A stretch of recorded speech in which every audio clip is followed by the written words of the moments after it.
저희 2교시도 굉장히 매력적인 시간이죠. 최근 굉장히 뜨거운 시장입니다. 네. 중국 시장. 그 시장을 또 가장 깊게 봐주시는 저희 김경환 위원님 모셨습니다. 안녕하십니까? 안녕하세요. 네. 좀 시장 너무 얘기하는데 네. 너무 긴장이 돼가지고 네, 앞에 방송이 재밌으니까 네. 이게 더 긴장이 돼요. 좋은 얘기로 긴장이 돼요. 편하게 하셔도 되고요. 네. 네. 진지하게 하겠습니다. 예. 네. 너무 저희 위원님이 저에게 언제도 든든하기 때문에 예. 편하게 오셔도 됩니다. 네. 저번에 12월 아직도 기억납니다. 12월 정말 안 좋았는데 앞으로 중국 시장 좋을 것이다. 사실 제가 들으면서도 지표가 다 안 좋고 망가질 거고 최악의 지표가 보일 것인데 중국 시장에 지금 들어가야 될 때다 하고 되게 강하게 말씀하셨고 저는 들으면서도 진짜 그게 될래나 이런 생각이 좀 들었어요. 사실. 맞아요. 근데 1월 지금 좀 지나고 한 3주 정도 지났죠. 오늘은 무조건 잘 들어야겠다. 이런 생각이 딱 드는 시간입니다. 예. 이제 시계가 하루에 2번 정도는 맞으니까. 정말 오늘 또 어떤 이야기를 해주실지 기대가 됩니다. 일단 뭐 최근에 오늘 이제 낸 자료 가지고 왔고요. 이제 춘절 연휴 들어갔잖아요. 네. 지금 오늘도 보니까 뭐 하이난 저쪽 섬에 막 제주도 같은 데죠. 막 사람들 버글버글 하던데 일단 리오프닝은 시장이 이미 상당 부분 굉장히 이제 수긍을 하고 반영을 하는 상황인 것 같고 저희 이제 갖고 온 그림이 일단 뭐 춘절 전에 다들 주식을 갖고 연휴에 들어간 셈이라고 보시면 될 것 같아요. 특히 외국인들이 1월 달 들어서 이제 역대급 매수를 하고 있고 그래서 제가 좀 보여드리고 싶은 그림이 이제 좀 띄워놨는데 그 이슈 2번 그림 오른쪽 그림인데요. 그러니까 중국 하면 중국이 만약에 외국인들이 베팅한다고 그러면 보통 구리 그리고 위안화 그리고 호주 달러 그리고 최근에 이제 11월 저점으로 반등한 항생 지수 이 네 가지를 좀 많이 민감하게 베팅을 하죠. 그러니까 중국에 직접 투자를 안 해도 이 네 가지가 워낙 중국과 연관이 크다 보니까 그걸 이제 저희가 이제 평균값 지수화해서 보면은 11월 저점 대비해서 지금 한 20% 평균적으로 그렇다는 거고요. 항생은 뭐 40% 이상 올랐고 구리랑 위안화 이런 것들이 뭐 닥친 대로 지금 사실 다 반영을 좀 한 셈입니다. 앞서서 뭐 인플레 얘기도 하셨지만 개인적으로 뭐 상반기에 중국의 재고 조정 요인 때문에 커머디티는 잘 모르겠어요. 근데 이제 확실한 거는 주식이나 관련 환율들은 굉장히 좋은 상황이고요. 그래서 오늘 말씀드리고 싶은 거는 이 데이터를 볼 수 있는 선행 지표가 좀 있어서 선행 지표 얘기를 좀 드릴 거고 그 2월 달에 저희가 이제 과연 이 분위기가 좀 이어질 수 있느냐. 그래서 저희가 이제 중국 쪽 계절성이 좀 있기 때문에 춘절 이후에 이제 어느 정도 그 이제 시장을 어떻게 봐야 되는지 좀 말씀드리고 싶고요. 결론은 일단 2월 달은 중국 시장이 좋습니다. 그러니까 원래 계절성이 굉장히 좋고 기본적으로 지금 분위기가 2월 달에 좀 이어질 것 같고요. 2월 넘어가면서 이제 고민은 뭐냐면 예전에 이제 저희가 지금처럼 중국 경기가 상당히 저점인 상황에서 올라오다가 강한 지금 기대감이 반영이 되고 있잖아요. 근데 이제 강한 기대감이 무산이 됐을 때가 있고 그게 지속적으로 이어져서 좀 길게 올랐던 적이 있습니다. 예를 들면 2016년 초부터 2017년 말까지 거의 2년 가까이 강세장이 한번 꾸준히 있었던 적이 한번 있었고 반면에 이제 2019년도 1분기에는 외국인들이 정말 소위 말해 미친 듯이 주식을 사다가 중국 지표라든지 정책이 좀 깨지면서 무너졌던 경험을 좀 갖고 있습니다. 그래서 그런 것들을 좀 저희가 고려할 수 있는 저도 아직은 솔직히 답을 좀 못 내렸는데 그 전까지는 좀 고베타 주식이나 지수형 플레이나 지수를 사고 계속 소비재나 부동산 밸류체인을 사고 테크 이런 거를 담아도 된다인데 이제 분위기가 저희가 말씀드린 지표나 이런 것들이 계기가 4월 전에 좀 꺾이면 그때는 다시 중국이 알파로 갈 것 같습니다. 알파 전략을 한다면 뭐 작년 재작년에 배터리나 전기차나 소수 이런 성장주들 위주로 다시 돌아갈 것 같고 그 전까지는 뭐 항생이든 CSI 300이든 컨슈머 관련된 뭐 ETF든 지금은 사실은 분위기가 2월까지는 좀 이어질 것 같다는 게 지금 현재 생각입니다. 몇 월까지 이어진다고요? 일단 2월달 2월까지요? 2월은 이어지고 3월부터 저희가 판단할 수 있는 좀 근거들이 좀 나올 것 같거든요. 이제 그때 조금 전략을 좀 바꿔도 될 거라고 생각을 하고 2월까지는 좀 분위기가 좀 이어지지 않을까 그렇게 생각을 하는 게 저희 지금 이번 자료의 결론이긴 합니다. 네. 위원님 그리고 저는 궁금한 게 중국 시장에서 우리 투자자들이 원래 기존에 가장 많이 의지했던 방향성이 정책 가이드라인이잖아요. 정책의 방향성이 좀 뚜렷해지면 거기에 좀 편승한 전략을 썼는데 올해로 봤을 때는 좀 올해의 신년 계획, 정책의 방향성을 좀 뚜렷이 볼 수 있는 게 언제쯤이면 좀 선명하게 볼 수 있을까요? 보통은 이제 그 12월 경제공작회의부터 이제 3월 5일로 이번에 예정된 전인대까지가 그 정책들을 꾸준히 이제 발표하고 시장이 이제 상상력을 발휘하는 시즌이 되죠. 그래서 앞서서 2월장이 좋다고 제가 그냥 얘기를 드리는 거는 역대 이제 상해 종합 지수라든지 이런 것들 한 20년 동안 계절, 그러니까 월별로 상승 확률을 보면은 제 그림 보여드리겠습니다. 여기 지금 그림 다시 띄워주시면 이슈 4번 그림의 오른쪽 그림인데요. 상해 종합지수 기준 중에 합니다. 본토 증시에서 역대 월별 상승 확률이 73%로 2월달이 제일 높거든요. 근데 2월달이 이렇게 제일 높은 이유는 뭐냐면 저희가 여러 가지 이제 상관계수 같은 걸 보면은 1, 2월, 3월 달 1분기가 실적이 잘 공개가 잘 되지 않습니다. 중국은 조금 그 공시 시스템 자체가 4분기 데이터나 연간 데이터를 늦게 확인하거든요. 그러니까 1, 2월이 완전히 깜깜이 상황이에요. 예. 그러니까 실적이나 뭐 어떤 증가율이나 경제 지표는 영향이 별로 없고 왜 2월에 이렇게 오르냐면 말씀하신 정책의 가이드라인이 나오기 전에 이제 냄새를 풍기잖아요.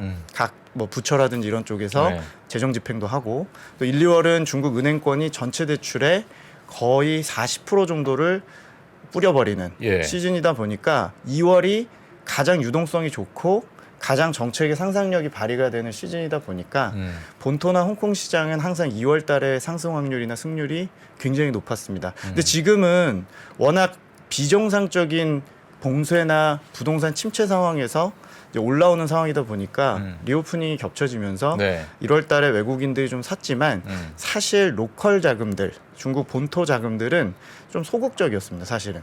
그래서 지금 이제 2월 달에 로컬이 이기냐 외국인이 이기냐 이제 차이겠지만 2월에 로컬 자금들이 또 들어올 가능성이 높아요.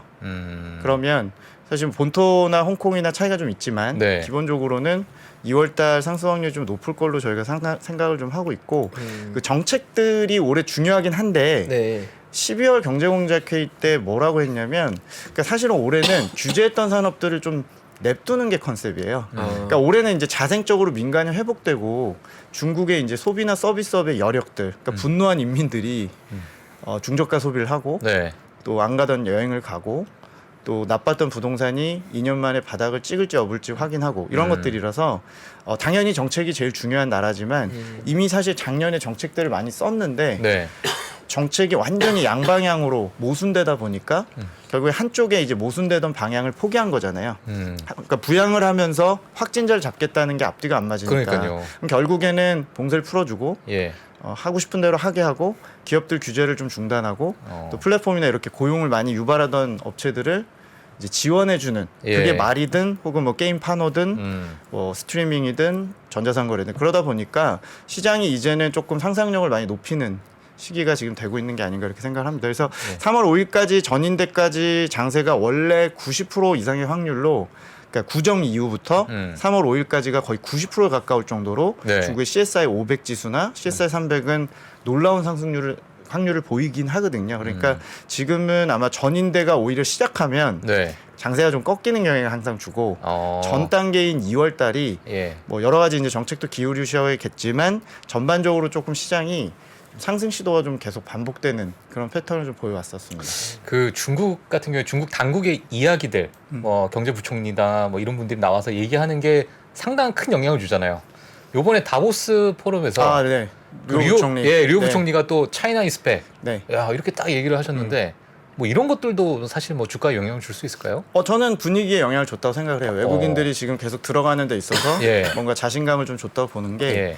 그 류오 부총리가 아시겠지만 이제 시진핑 중학교 동창이고 이분이 이제 당직은 이번에 끝났고 네. 이번 3월 달에 정부직들 다 바뀔 때 이제 사실상 이제 은퇴를 하시게 될 것 같은데 은퇴할 것 같은데 예. 그 첫 번째로 이 얘기가 많이 헤드라인으로 나오더라고요. 그러니까 본인이 이제 그 자리에서 의식을 많이 하고 있는 거죠. 세계가 지금 우리 중국을 어떻게 봤는지. 그러니까 한마디로 제가 정리하면 예. 다보스 파럼은 우리 러시아하고 북한 아니다.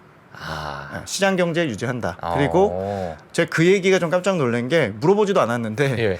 많은 사람들이 이제 그 계획 경제로 돌아가려고 하는 걸로 보는데 그거는 거의 불가능한 얘기다. 우린 그런 거 안 한다. 라고 이제 얘기를 했다는 게 좀 중요하다고 생각해요. 그러니까 뭐 어제 뉴스에 이제 옐런 만나고 3시간이나 환담 나누다가 옐런이 비행기 시간 때문에 뭐 엄청 얘기를 많이 하고 싶었는데 갔다 뭐 이런 거는 사실 두 분의 환담이 길었다고 그냥 보는 거고 네. 그건 그대로 그냥 좋게 보면 되지만 네네. 핵심은 류오 부총리가 나와서 지금 세간에서 걱정하는 것들 특히 외국인 투자자들이 지난 3년 동안 너무 당했잖아요. 그렇죠. 네, 그래서 우리가 올해는 분명히 돌아왔다. 시장 경제 있고 우리도 민간 눈치 보고 우리 계획 경제 하기가 그렇게 만만치 않다. 옛날 같진 않아라고 보여주면서 약간 이제 좀 홍보하러 간 느낌을 많이 받았습니다. 예. 네, 예전에 왕치산이라는 분도 사실상 이제 뒷선에 이제 뒤로 물러나면서 이런 일을 많이 하고 다녔는데 네. 그래서 저는 외국인들 입장에서는 유호 부총리가 예전에 트럼프도 만나고 했기 때문에 상당히 많은 또 홍보 효과가 된다고 생각을 해요. 그래서 오늘도 이제 외국인들이 꾸준히 지금 14거래일 연속 사고 있는데 네. 그냥 무조건 주식을 일단 담고 2월을 시작하려는 움직임이 일단은 이런 투자 심리가 좀 많이 바뀐 것들을 네. 보여주지 않았나 생각을 합니다. 그래서 제가 이제 시장 걱정하시는 게 올라도 걱정하시잖아요. 그리고 그렇죠. 지금이라도 들어가야 되나를 또 고민하실 수 있고 맞아요. 뭐 이제는 약간 이제 신뢰가 가는데 예. 또 신뢰가 가졌지만 또 투자하는 건 다른 얘기시니까 그렇죠. 제가 아까 말씀드린 그런 구리나 항생지수나 중국의 소위 말해 베팅하는 자산들이 어떤 선행지표 보시면 되는지 잠깐 보여드리겠습니다. 네네. 일단 2월까지 강한 기대가 저희가 유지될 걸로 보는 근거 중에 몇 가지가 있는데 보시는 이슈 5번의 왼쪽 그림이 아까 보여드린 구리 위안화 호주 달러 항생지수 평균값이고요. 네. 그 데이터를 지금 선행한다고 제가 땡겨놓은 회색선 그림이 역시 신규 중장기 대출 증가율입니다. 제가 최근 한 2주마다 나오는 이 방송에서 저거 항상 항상 중장기 강조해- 대출 강조를 맞아요. 해드렸잖아요. 예, 예. 그러니까 중국이 작년에 돈을 많이 뿌렸지만 중장기 대출이 급감하면서 아무 효과가 없었던 게 작년의 모습이라면 이 데이터가 대략 이런 그 중국 관련 자산들을 3에서 6개월 정도 선행을 하니까 앞으로 한 3개월 정도는 이 데이터가 이미 작년 10월부터 반등을 했기 때문에 어느 정도 하단 이상을 보장을 해주고 있다라고 좀 말씀드리고 싶습니다. 그러니까 아마 빠지기가 좀 어렵다는 게 첫 번째 저희가 당장 2월 달에도 뭐 구리 가격이라든지 네. 항생이라든지 혹은 중국에다 원래 사이 좋을 때 40% 이상 수출했던 호주 달러라든지 이런 것들은 강세 압력이 굉장히 크다는 얘기를 드리고 싶고요. 네. 두 번째는 이런 베팅들이 결국에 표준 편차나 이런 가격대로 보면 아직 과열 징후가 뚜렷하지 않다. 이게 두 번째 근거고 세 번째 같은 경우는 이 데이터들이 다행히도 죄송합니다. 제 그림을 좀 놓고 다시 말씀드릴게요. 자, 저게 이 데이터들 중에서 이게 좀 클릭을 제가 다시 해보겠습니다. 네, 그 일단 그냥 말로 말씀드리면 구리라든지 이런 데이터들 중국 관련 베팅들이 사실은 앞단에 이미 동행 지표를 확인한 후에 올라갈 때는 먼저 이렇게 기대감에 먼저 올라가지만 중국 지표가 이미 꺾인 다음에 떨어질 때는 네. 후행해서 떨어집니다. 그러니까 우리가 중국을 그래도 관심 있으시면 뭐 제조 PMI라든지 예. 중국 지표들 나오잖아요. 제가 이제 앞으로 와서 2월 달 거, 3월 달 거 예상대로 반등했다고 말씀을 드릴 텐데 예. 반등한 다음에 그리고 꼭 만약에 꺾인다 이 지표들이 꺾이면 그 후에 한 3개월에서 2개월 시차로 후행해서 빠집니다. 이 가격들은. 그러니까 중국 관련 자산들이 대부분 그렇기 때문에 좀 여유 있게 보실 수 있다는 거예요. 지표를 우리가 확인하고 기대감이 무산이 되는지를 충분히 확인할 수 있는 그 시간은 여유가 된다는 거죠. 여유가 있는 거예요. 네네네. 그러니까 2월, 3월은 저희가 지표가 반등할 확률이 굉장히 높은 것들이 많죠. 중국의 뭐 소매 판매나 PMI나 중국 데이터는 당연히 올라오겠죠. 예. 확진자가 지금 뭐 그들의 이제 집계로는 1월 달에 정점을 통과하는 걸로 저희 보이니까요. 그래서 이제 그런 특징도 좀 갖고 있고 그리고 아시겠지만 2월 달은 중국이 재정 정책이나 인프라나 여러 가지 이제 정책들 쓰니까 일단 2월 달은 깜깜이 상태라도 전체적으로 보면 그 리오프닝 기대감이 좀 유효하다. 그래서 2월 달까지는 뭐 변동성이 있거나 혹은 미국 이슈에 의해서 좀 빠지면 방향성으로 볼 땐 중국은 계속 지수를 담으셔도 되고 혹은 조금 더 길게 볼 때 상반기 내내로 본다면 네. 저희 소비재라든지 이런 것들은 충분히 계속 뭐 가격은 전혀 그렇게 비싸지 않기 때문에 예. 방향성으로 좀 투자하셔도 된다고 생각합니다. 소위 말해 고베타나 탄력성 있는 그런 업종이 올해 개선된다는 것들을 예. 그냥 방향성으로 잡으시면 되는 거죠. 그 부분이 이제 2월 정도까지는 네. 이 방향성을 계속 잡고 갈 것이다. 근데 그게 이제 3월 달에 있는 뭐 중국 양회 뭐 이런 부분이 네. 전후로 해서 이제 좀 변동성이 있겠네요. 네, 3월 달은 이제 양회 때는 보통 수익률이 좋지는 않았었습니다. 확률적으로. 그리고 이번에도 아마 2월 달까지 이제 여러 가지로 이제 좀 만약에 이제 제 예상대로 상승 시도가 있다면 예. 3월에는 오히려 좀 쉴 수는 있는데 3월 넘어가면서 저희가 이제 소매 판매라든지 지금 말씀드린 그런 동행 지표들 확인이 되면 네. 좀 시장의 색깔이 이제 아까 말씀드린 2016년하고 2019년하고 이제 차이가 좀 있었는데 이제 결정이 좀 날 것 같아요. 네. 그래서 이제 제가 그냥 결론만 말씀드리면 가장 가까운 중국의 장기 상승세가 2016년 1분기부터 2017년까지 있었었는데 네. 그때 당시에 중국의 장세는 2016년은 내수가 지금처럼 완전 바닥에서 이제 반등을 하는 약간 약한 회복이었었고 후에 중국이 경기가 좋아질 때는 항상 베타가 큰 게 수출이 좋을 때거든요. 근데 지금처럼 이제 수출이 16년에는 안 좋았었고 17년에 연결이 되면서 이제 수출이 좋아지면서 거의 2년 연속 그러니까 트럼프가 등장해서 무역 전쟁이 일어났던 2018년 1분기 전까지 2년 동안 강세장을 유지를 했습니다. 물론 이제 그때 주도주는 네. 그때 공급 개혁이라는 거 한다고 그러면서 철강이라든지 인프라 투자라든지 이런 시클리컬이라고 얘기하는 경기 민감주가 좀 좋았었지만 주도주는 좀 바뀌었지만 장세 자체가 굉장히 좋았다. 하지만 2019년의 경우는 네. 지금처럼 내수가 바닥이긴 했는데 경기가 1분기에 이제 올라올 거란 기대로 시장이 베팅을 하고 후에 수출이 작동하지 않았습니다. 수출이 작동하지 않았고 예. 그래서 결국에는 하반기에 좀 무너지는 흐름을 보이면서 사실은 중국 관련된 그때 당시에 이제 그나마 갔던 게 뭐 일부 성장주나 제약, 헬스케어 이런 것만 갔었고요.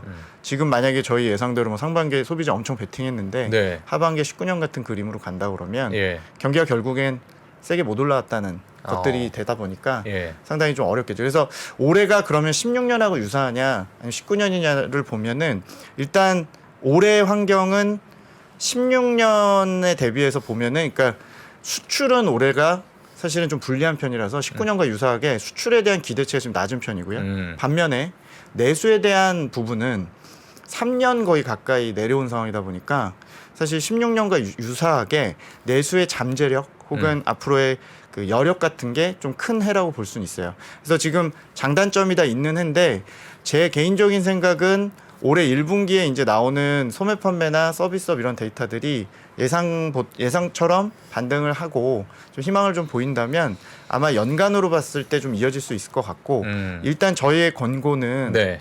앞서 말씀드린 대로 계속 올해 당연히 좋아질 수 있어 보이는 것들 위주로 계속 담으시면 네. 일단 최소한 3분기 정도까지는 예. 중국이 정책을 꺾지 않는 이상 흐름 자체는 그래도 16년에 유사한 흉내를 내면서 예. 가지 않겠나 이렇게 판단을 좀 갖고는 있죠.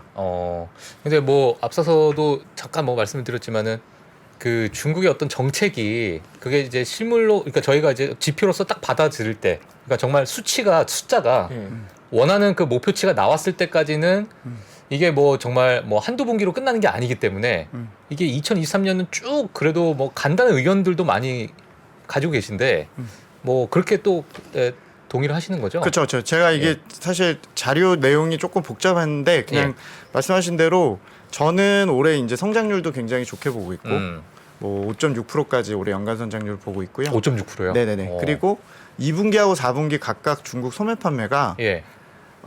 두 자릿수도 나올 거라고 지금 보고 있고요. 두 자릿수. 네네. 그리고 소매 판매 올해 연간 한 10% 이상 증가할 걸로 보고 있습니다. 근데 이제 중요한 거는 이렇게 예상을 했는데 2분기에 저희가 예상한 것보다 리오프닝의 어떤 강도.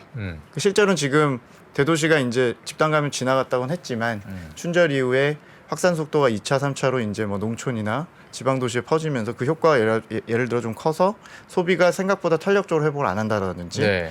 혹은 전체적으로 경기가 재고 조정을 계속 한다든지 이런 것들이 좀 이제 확인 후에 저희가 대응 가능하니까 말씀을 드리는 건데 이제 그렇게 되면은 생각보다 전망치가 또 하반기에 낮아질 수도 있겠죠. 네, 그래서 저희는 일단 소비의 여력을 올해 좀 좋게 보고 있고 방향으로 봤을 때는 올해 그냥 작년에 굉장히 어닝이 나빴는데 올해 어닝 좋아진다는 예측을 할 수 있는 것들을 네. 잘 고르면 되고 특히나 거기서 금상첨화는 가격 자체에 메리트가 있는 애들 그렇게 이제 보고 있습니다. 그래서 어느 업종을 좀 선호하냐라고 그냥 말씀을 연결드려서 말씀드리면 네, 제가 딱 얘기 드리려고 했습니다 방금. 일단 기본적으로는 지금 뭐 면세라든지 예.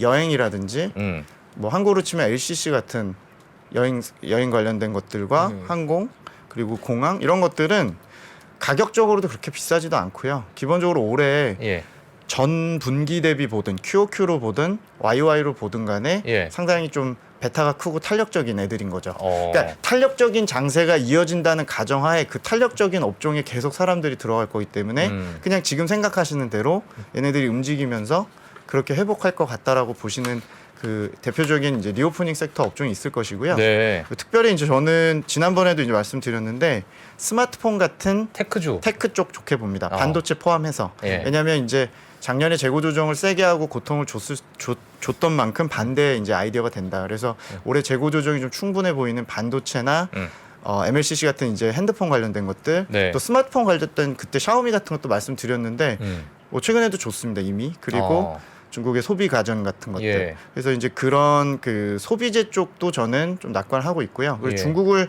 특별히 종목으로 보신다면 음식료는 뭐 마오타이도 그렇고 뭐 맥주도 있고 뭐 음식료가 다양한데 음식료 전반적으로 중국이 지금 기관이 많이 안 들고 있습니다.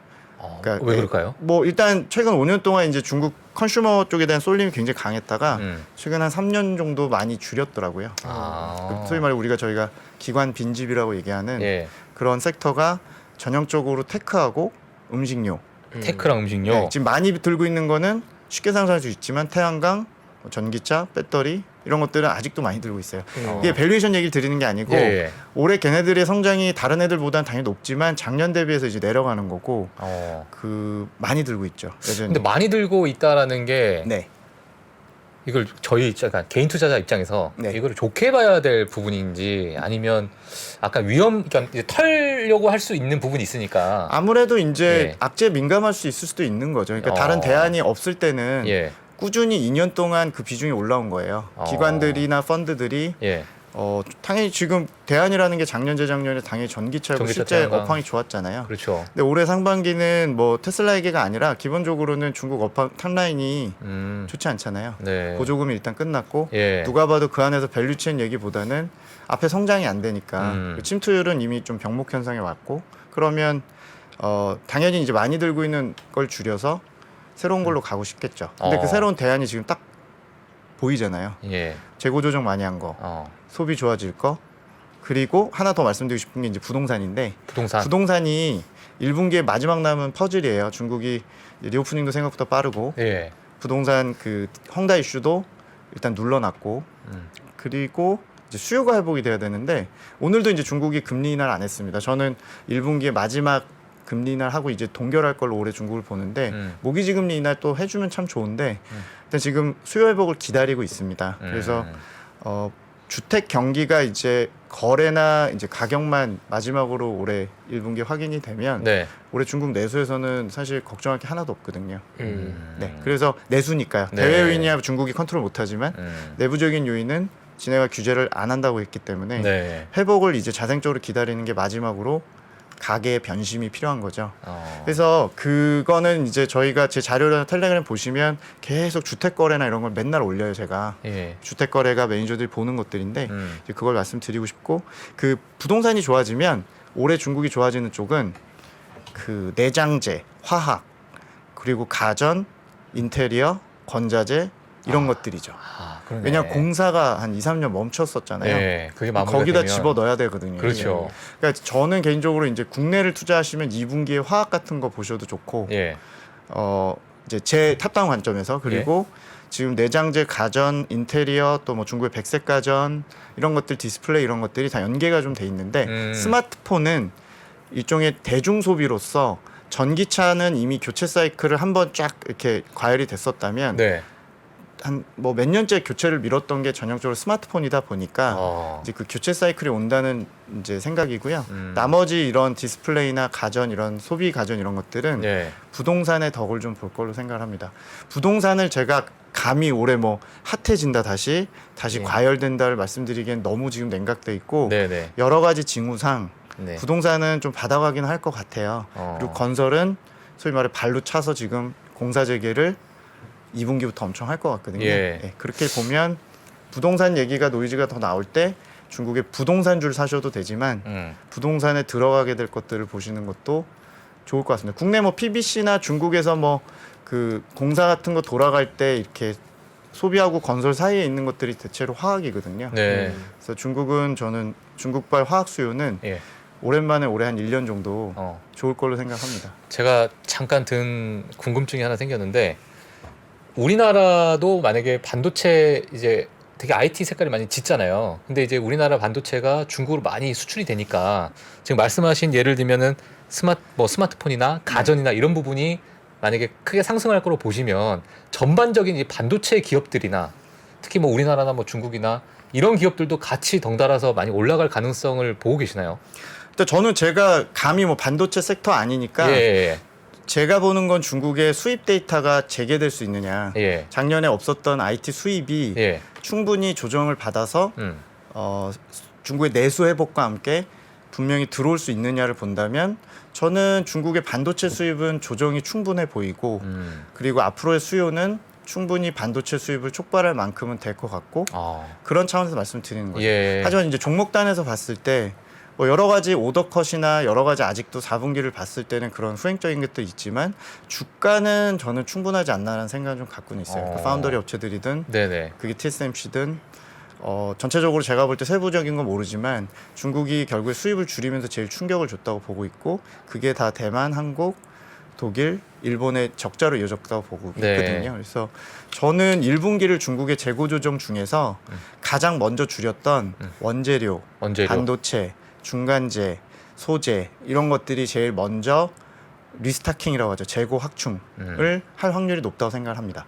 그럼 하반기 시황 좋아진다고 할 때는 보통은 늦어지니까 보통 중국이 땡길 때 그래서 중국의 수입 데이터를 유심히 보시고 그거보다 더 선행하는 중국의 생산자 물가 그래서 그때도 말씀드린 것 같은데 미국 CPI만 보시지 말고 중국의 PPI의 저점도 보셔라. 지금 마이너스거든요. 그게 저점을 찍을 때 인플레 걱정을 안 하시고 수입하겠거니라고 생각하시면 됩니다. 그러니까 걔네가 재고 조정이 가파르니까 PPI가 내려가는 거거든요. 그래서 중국은 PPI 거의 또 하루 이틀 사이로 나오거든요. 밤에 이제 미국 CPI 보시지만 미국 CPI는 제가 보기엔 이제 민감도 떨어질 것 같고 맞아요. 그러면 중국의 PPI가 저점이 어디냐? 그게 우리나라의 대중 수출하고 말씀드린 테크가 주포인 그런 국가들의 대표 기업들이 그래서 사실은 종목화시기 그렇게 제 로직대로 가면 논리대로 가면 종목화시기 더 어려울 수도 있는 거예요. 테크 쪽에서. 왜냐면은 지수를 차지하는 반도체 이런 것들이 움직일 수도 있는 거니까요. 하지만 중국이 그만큼 수입을 너무 줄였기 때문에 그럴 타이밍이 좀 오지 않았나 생각을 좀 갖고 있고 2년 가까이 조정을 지금 받았거든요. 그러니까요. 중국 수입이. 그래서 그런 쪽에서 저희 근거로 좀 말씀을 드린 거죠. 알겠습니다. 진짜 다 중국 물어본 것 공부 같아요. 열심히 하시네요. 진짜 아주. 아니 왜냐면 요즘에 하도 이제 중국 이슈가 크고 이런 거를 어디서 듣겠어요. 맞아요. 예, 진짜로. 위원님께 배운 게 정석입니다. 이제 정석입니다. 정말. 예. 알겠습니다. 자, 오늘 저희 또 설을 앞두고 더 제가 모시고 싶지만 더 이제 잡아두고 싶지만 보내드려야 될 것 같습니다. 네, 지금까지 중국 시장 자세하게 또 설명해 주신 하나증권 김경환 연구위원님 새해 복 많이 받으시고요. 새해 복 많이 받으십시오. 감사합니다. 다음 시간에 뵙도록 하겠습니다. 감사합니다. 감사합니다. 새해 복 많이 받으십시오. 네, 저희 오늘 또 중국 시장 꼼꼼히 업데이트 한번 해봤고요. 뜨거운 시장입니다. 2월까지는 아주 핫하다고 합니다. 관심 가져볼 만하죠. 저희 잠시 광고 보고 와서요. 제 개장 시황 브리핑 이어가겠습니다.